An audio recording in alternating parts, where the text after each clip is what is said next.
بسم الله والصلاة والسلام على أشرف المرسلين. تحياتي إليكم جميعا أحبتي في الله، أتمنىكم في صحة وعافية إن شاء الله. ما زال موضوع نهضة بركان واتحاد العاصمة الجزائري يثير العديد من الأقلام الصحفية، وكذلك ردود أفعال المؤثرين أو الإعلاميين أو الإداريين من طرف الدولتين، وأيضا من طرف الدول العربية والأخرى التي تتابع الموضوع عن كثب.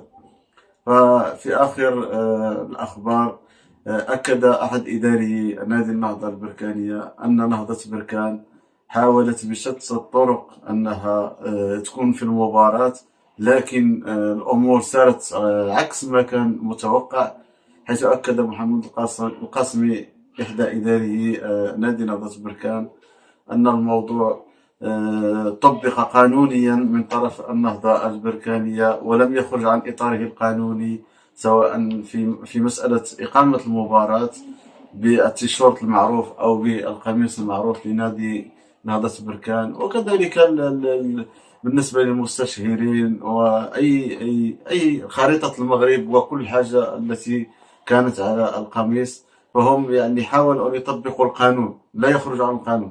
فمثلا لو لعبوا بالقميص الآخر لهيئته الاتحادية الجزائرية للنادي المغربي للعب مباراة، لكانوا خرجوا عن إطاره القانوني، وهذا ما أكده محمد القاسمي الكاتب العام لإدارة نادي نهضة بركان.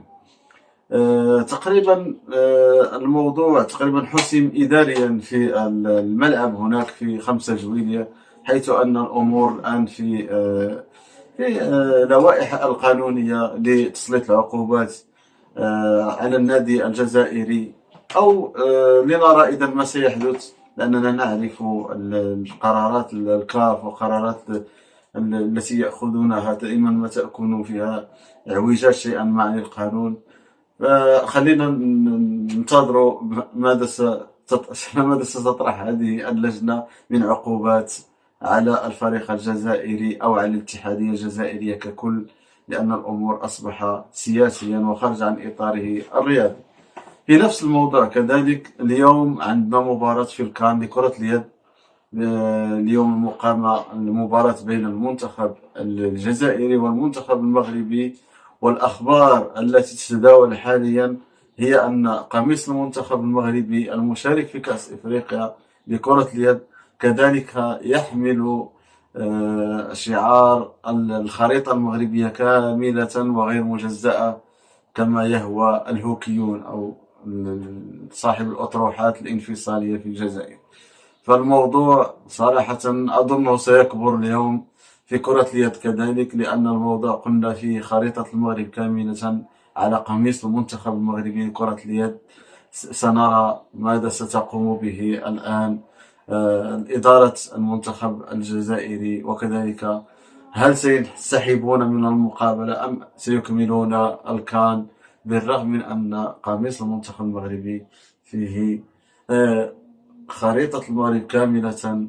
سنرى ما سيحدث عند الساعة 7.